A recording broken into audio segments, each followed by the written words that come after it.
Assalamualaikum warahmatullahi wabarakatuh. Perkenalkan, nama saya Ulia Rahman. Nomor induk mahasiswa 2205039.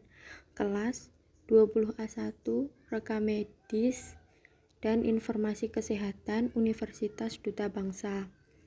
Di sini saya akan mempresentasikan materi sistem urinaria yang diampu oleh dosen Ibu Lisdiah Dewi Arini. Sistem urinaria. Sistem urinari adalah sistem organ yang memproduksi, menyimpan, dan mengalirkan urin. Suatu sistem terjadinya proses penyaringan darah dari zat-zat yang tidak dipergunakan oleh tubuh dan menyerap zat-zat yang dipergunakan oleh tubuh. Sedangkan zat-zat yang tidak dipergunakan lagi oleh tubuh akan dikeluarkan berupa urin. Sistem urinaria terdiri dari 1. Sepasang ginjal, 2. Sepasang ureter, 3. Sebuah kandung kemih atau vesika urinaria, 4. Sebuah uretra. Yang pertama adalah organ ginjal. Manusia memiliki sepasang ginjal yang terletak di belakang perut atau abdomen, di bawah hati dan limpa, berbentuk seperti kacang. Orang dewasa panjangnya 12-13 cm, lebarnya 6 cm, dan beratnya 120-150 gram.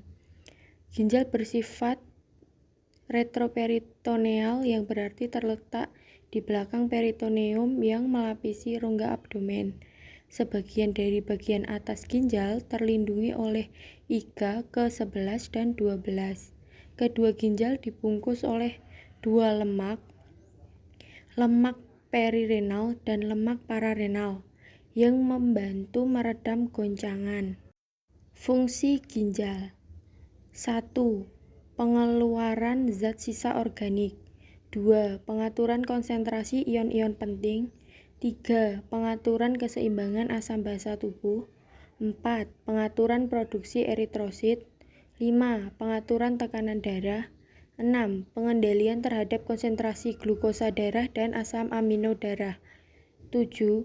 Pengeluaran zat beracun. Bagian-bagian ginjal. 1. Korteks, bagian luar ginjal. 2. Medula, bagian dalam ginjal. 3. Piramid, medula yang berkerucut. 4. Kolumna berlini, bagian korteks yang mengelilingi piramid. 5. Papilaris berlini, papila dari tiap piramid.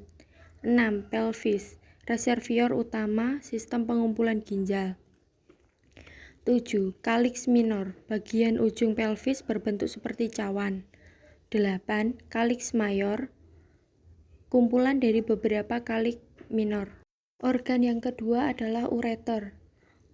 Ureter merupakan saluran muskuler berbentuk silinder yang menghantarkan urin dari ginjal menuju kandung kemih.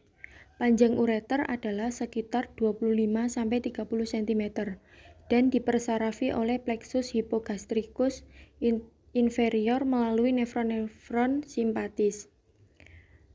Ureter terdiri dari dua bagian. 1. Pars abdominalis atau berada dalam rongga abdomen. 2. Pars pelvina atau di dalam rongga pelvis. Organ yang ketiga, vesika urinaria, disebut juga bladder atau kandung kemih, merupakan kantung berongga yang dapat direnggangkan dan volumenya dapat disesuaikan dengan mengubah status kontraktil otot polos di dindingnya.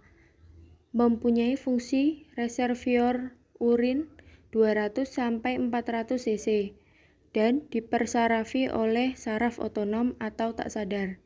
Vesika urinaria mempunyai 3 bagian, yaitu 1. Apek, 2. Korpus, 3. Fundus.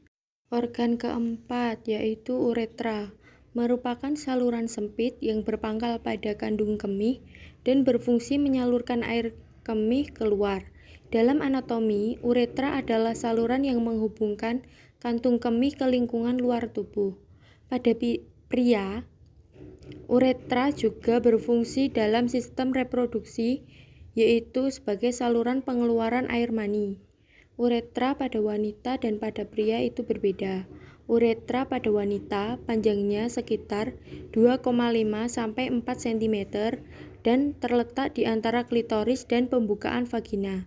Uretra pada pria panjangnya sekitar 20 cm dan berakhir di penis. Dibagi menjadi 4 bagian dan diberi nama sesuai letaknya. 1. Pars praprostatika terletak sebelum kelenjar prostat. 2. Pars prostatika terletak di prostat. 3. Pars membranosa sekitar 1,5 cm dan di lateral tepi terdapat bulbolalis. 4. Pars spongiosum atau cavernosa sekitar 15 cm dan melintas di korpus spongiosum penis. Proses terbentuknya urin. 1. Filtrasi adalah proses penyaringan zat sisa metabolisme yang dapat menjadi racun bagi tubuh yang terjadi di dalam glomerulus. Zat berukuran kecil seperti glukosa, ion, dan limbah nitrogen mengalami filtrasi. Molekul besar seperti protein dan sel darah tertahan di dalam plasma darah dan mengalir meninggalkan glomerulus melalui arteriole eferen. Hasil dari filtrasi filtrat glomerulus atau urin primer. 2. Reabsorpsi merupakan proses penyerapan kembali filtrat glomerulus yang masih mengandung zat-zat berguna bagi tubuh. Beberapa zat yang diserap kembali antara lain glukosa, garam-garam, ion anorganik, dan asam amino. Reabsorpsi terjadi dalam tubulus contortus proximal. Hasil reabsorpsi adalah filtrat tubulus atau urin sekunder. 3. Sekresi atau augmentasi, proses pengeluaran zat sisa yang sudah tidak digunakan lagi oleh tubuh dan menghasilkan urin yang sesungguhnya. Prosesnya sebagai berikut. Pembuluh darah melepaskan zat-zat yang tak berguna ke urin sekunder pada tubulus contortus distal, lalu dialirkan ke tubulus contortus collectivus, lalu berkumpul di saluran pengumpul. Di saluran pengumpul berlangsung penyerapan H2O sehingga terbentuk urin sesungguhnya.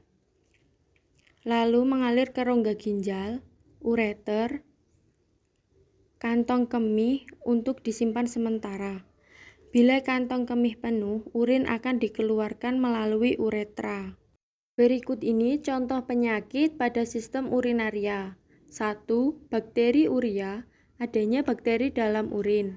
2. Disuria, nyeri atau sulit buang air kecil. 3. Hematuria, adanya darah dalam urin. Statis urin, penghentian atau stagnasi aliran urin. Yang berikutnya gagal ginjal atau renal failure, penyakit di mana organ ginjal mengalami penurunan. Ginjal tidak lagi mampu bekerja sama sekali dalam hal penyaringan, pembuangan elektrolit tubuh, menjaga keseimbangan cairan dan zat kimia tubuh seperti sodium dan kalium di dalam darah atau produksi urin. Berikut ini ciri-ciri gagal ginjal. 1. Kepala pusing dan sulit berkonsentrasi. 2. Rasa gatal yang berlebihan atau kulit ruam dan kering. 3. Tubuh merasa kedinginan. 4. Sesak nafas. 5. Sakit di sekitar daerah pinggang. 6. Kencing sedikit dan kencing merah darah. 7. Kelainan urin seperti proteinuria, hematuria, dan bakteri. Demikian beberapa hal yang bisa saya sampaikan. Sebelumnya saya mohon maaf yang sebesar-besarnya. Semoga bermanfaat untuk kita semua. Sekian dan terima kasih. Wassalamualaikum warahmatullahi wabarakatuh.